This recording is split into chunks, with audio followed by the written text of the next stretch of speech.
Hoje é sexta-feira, 15 de dezembro de 2017. Ai meu Deus, dai-me coragem para gravar. 3, 2, 1. Olá, tudo bem? Você que tá aí do outro lado, tudo tranquilo? Como é a família? A família vai bem. Passou de ano, né? Porque eu fiquei em recuperação em química, mas deixei off. Hoje eu tô aqui para falar sobre 3 assuntos. Mas Flex, por que você vai falar sobre 3 assuntos? Eu só vou falar sobre esses 3 assuntos. Primeiro reinado, período regencial e segundo reinado. São assuntos extensos, principalmente o segundo reinado, que é muito extenso, dura 49 anos. Tem muita coisa para ser falada dele, mas nesse vídeo aqui eu vou resumir tópicos. E você, se você quiser, você pode ir anotando aí para estudar para uma prova. Seja você em 2017, em 2018, em 2020, em 2030. Enquanto isso fizer parte da cadeia do MEC, vai cair em prova. Então é bom você prestar atenção, caso você vai fazer uma prova, né?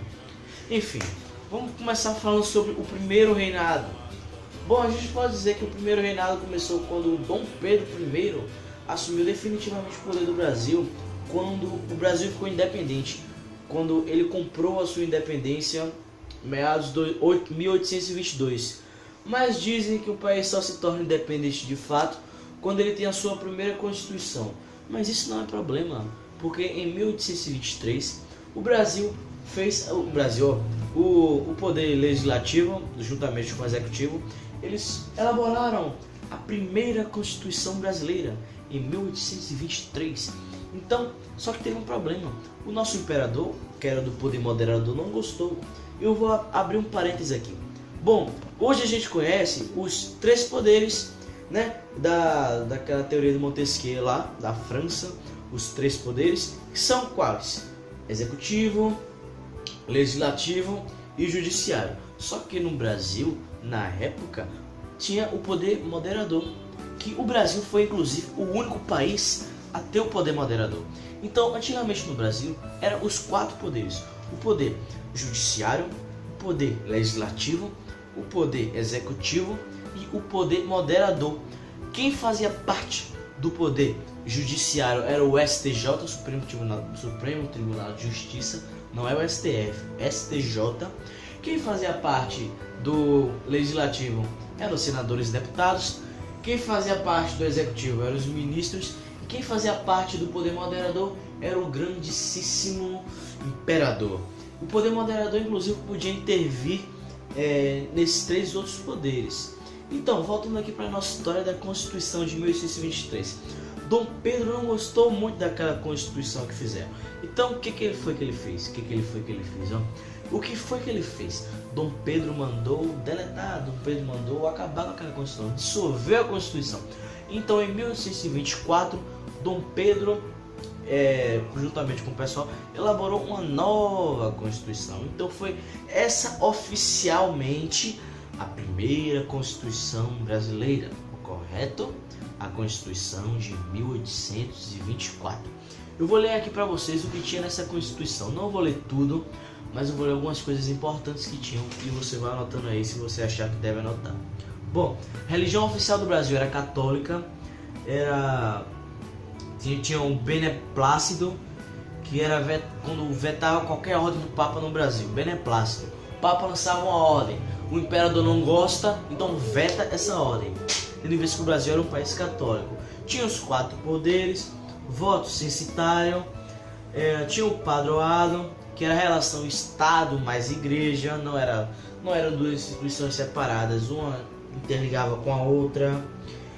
Enfim, esse relato que eu acabei de falar, em que Dom Pedro não aceitou a Constituição de 1823, ficou conhecido como Noite da Agonia.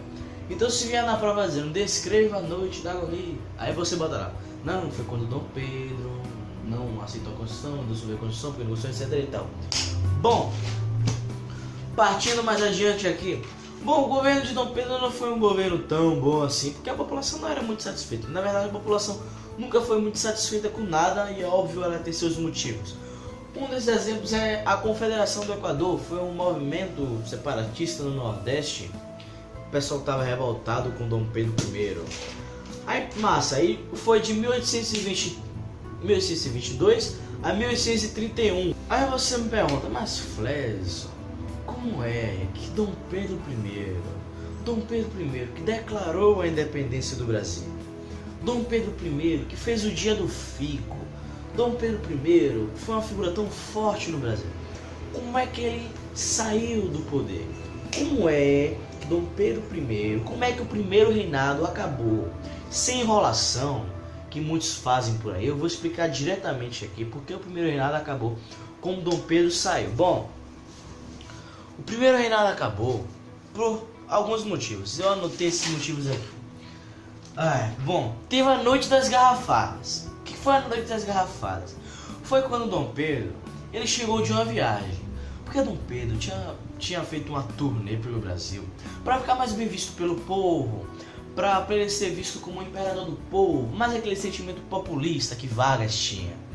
Então, Dom Pedro, essa era a intenção de Dom Pedro. Só que quando Dom Pedro voltou para o Rio de Janeiro, o pessoal ficou pensando, não, vamos fazer uma festinha para Dom Pedro, você quer tá voltando? Aí fizeram a festinha para Dom Pedro. Só que o povo já estava revoltado com várias coisas do governo de Dom Pedro. Então, o que o povo fez? O povo foi para frente dessa festinha. O povo marcou um rolê na festinha de Dom Pedro. E o que foi que esse pessoal fez? Esse pessoal quebrou tudo com o imperador, com todo mundo ali. O pessoal quebrou tudo. Foi uma revolta danada. Então, isso ficou conhecido como a Noite das Garrafadas. Outra coisa também que contribuiu para Dom Pedro ir embora foi uma guerra civil que estava havendo em Portugal. Porque Dom João havia morrido, Portugal ficou sem imperador. E agora, o que eu vou fazer? E também a falência do Banco do Brasil. O Banco do Brasil, que Dom João tinha fundado, Dom João, pai de Dom Pedro, tinha fundado, estava em falência no governo de Dom Pedro. Então, esses três fatos culminaram na saída dele. Ele foi-se embora para Portugal. Só que, eis a pergunta, Fledson, quem foi que Dom Pedro deixou no poder? Dom Pedro deixou o seu filhinho, Dom Pedro II, o menino de 19 nomes, que eu não vou citar aqui porque eu não sei os 19 nomes, eu só conheço ele como Dom Pedro II mesmo, ou então Pedro de Alcântara, chamo como quiser. Bom, só que tinha um problema, filhotes. Dom Pedro II era muito novinho demais, ele só tinha 5 anos de idade. E aí, como é que faz? Como é que faz? O cara foi para Portugal, deixou o filho de 5 anos aqui, ficou sem imperador. Como é que faz? Eis que surge o período regencial. O período regencial de 1831 a 1840 foi quando um pessoal governou no lugar de Dom Pedro, né? Um pessoal importante, obviamente, governou no lugar de Dom Pedro até que ele conseguisse ter idade suficiente para poder governar. Ele é exatamente sobre o período regencial que vamos falar aqui agora. Vamos lá, período regencial. As fases do período regencial. Regência trina provisória. Foi justamente essa fase que Dom Pedro foi embora. Então foi de abril a julho de 1831. Foi quando eles estavam definindo ainda um governo temporário. E a regência trina permanente foi de 1831 a 1834. Então anotem essas datas e esses nomes. Regência trina provisória. Não vou falar não, você volta aí no vídeo você vê. Bom, aí teve a regência una. Depois da regência trina permanente, teve a regência una.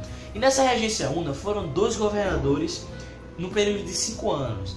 Teve o padre Feijó, que governou de 1835 a 1837. Teve também Araújo de Lima, que governou de 1837 a 1840. Então vamos resumir aqui o período regencial para vós me ser.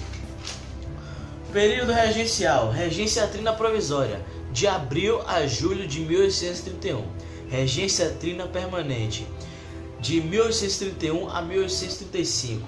E regência una foi 2 governos. O governo do padre Feijó de 1835 a 1837 e o governo do governo de Araújo Lima, de 1837 a 1840. Aí teve o golpe da maioridade, porque eram dois partidos naquela época, certo? Dois partidos brigando pelo poder. Até que o partido disse: chega, eu estou de saco cheio. Então o que foi que ele fez?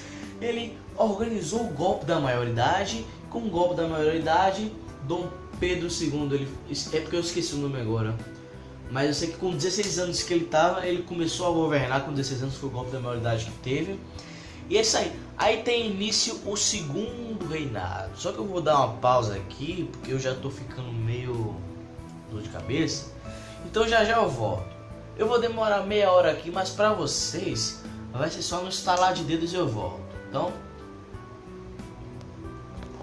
é isso aí, meus amigos, eu estou de volta e como eu disse pra vocês, foi só no estalar de dedos.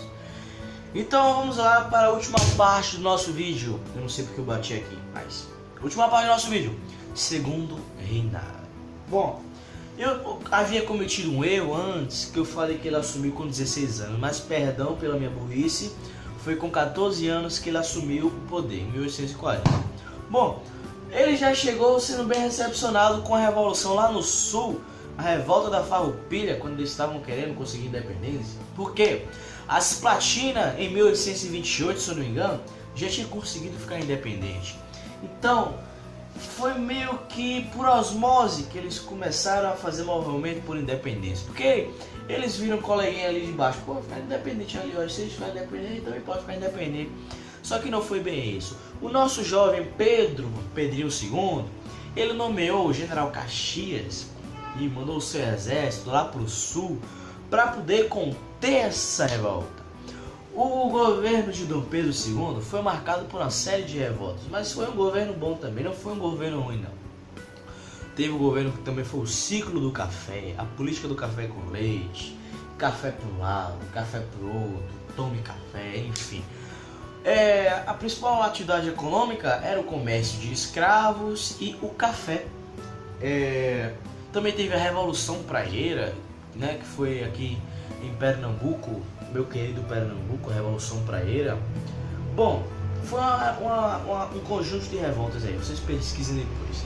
Isso não é o foco do vídeo, mas o foco do vídeo aqui é mais fazer um resumo sobre os reinados. Se vocês quiserem, até depois eu vou trazer um vídeo falando de cada revolta uma por uma. Mas enfim. Bom, também teve a Guerra do Paraguai, foi um grande marco, né, que mostrou o outro lado de Dom Pedro, a Guerra do Paraguai. Não foi só Dom Pedro, mas foi a tríplice aliança contra o Paraguai. Argentina, Uruguai e Brasil. Tem até uma sacada interessante, porque vê, o Brasil, cara, só quem tinha poder basicamente naquela guerra era o Brasil, pô, de atacar e tudo mais, porque o Uruguai bem pequenininho, lá embaixo, uma porcaria do país bem pequenininho naquela época, não tinha poder bélico nenhum, poxa, só que eu não sei nem porque o Uruguai tava ali naquela guerra. Não sei porque ele se meteu ali. Ele podia ter deixado o Brasil resolver as coisas pra ele. Não, vai resolver pra mim, eu tô só aqui de boa olhando. Mas não, vou me meter. Aí, enfim, né? Se bem que o território era do Uruguai também, né? Ele tinha mesmo que brigar. Enfim, voltando dessa viagem doida aqui. Segundo reinado, né? Aí, como eu havia falado pra vocês, teve a revolta da Farroupilha. Logo quando Dom Pedro chegou, foi umas boas-vindas para ele, a Revolução Praieira, a Guerra do Paraguai, o ciclo do café. Também teve a questão da migração, porque foi nessa época que muitos imigrantes começaram a chegar. Isso tudo que eu falei, você era para estar anotando, viu? Aí também teve a questão abolicionista. Teve aquela treta pesada com a Inglaterra, porque a Inglaterra estava se industrializando. Naquela época começou a se industrializar, mas não, já tinha se industrializado, mas ela queria espalhar seus produtos por aí. E ela viu que o Brasil tinha um grande número de escravos.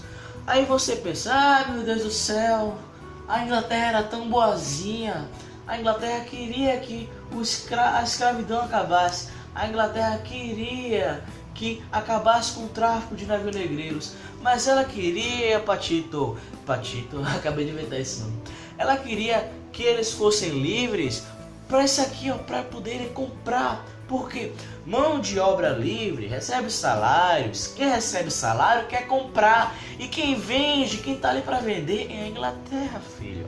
Então, a Inglaterra queria que acabasse com a escravidão. A Inglaterra queria que acabasse com tudo. Por quê?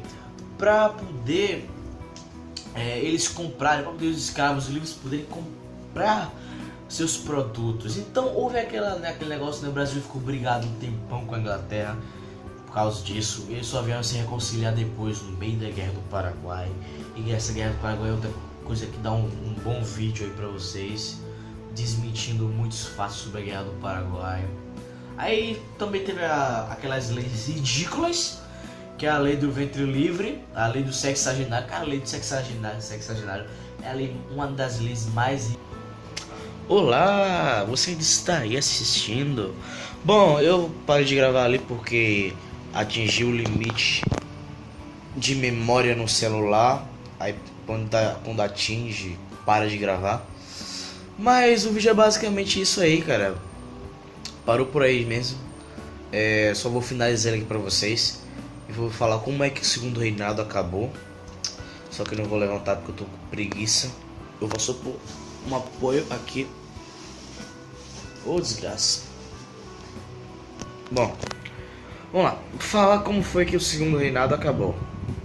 Dom Pedro, o governo de Dom Pedro era sustentado basicamente pelo apoio de três coisas: pelo apoio dos senhores de escravo, pelo apoio da Igreja Católica, já que era unido Estado e Igreja, e pelo apoio do Exército. Só que Dom Pedro fez a incrível façanha de perder o apoio desses três num intervalo muito curto de tempo. Então, o que foi que houve, gente? Dom Pedro, como vocês sabem, houve a abolição da escravidão pela Lei Áurea, assinada através da princesa Isabel, mas Dom Pedro ia assinar. Ele só não assinou porque estava em viagem.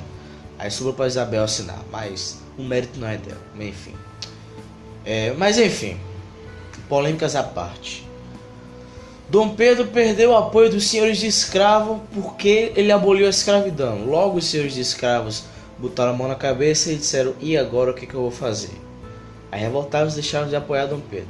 A Igreja Católica também deixou de apoiar Dom Pedro por causa de uma briga entre eles, uma briga boba, briga de criança mesmo. Enfim, ele perdeu o apoio dos senhores de escravo, da Igreja Católica, e também perdeu o apoio do Exército, porque ele não dava tanto valor ao Exército assim. Ele ficava bajulando a marinha, não sei o que, pra marinha, mas nada do Exército. Não deu muito valor ao Exército. O Exército se revoltou e deixou de apoiar Dom Pedro também.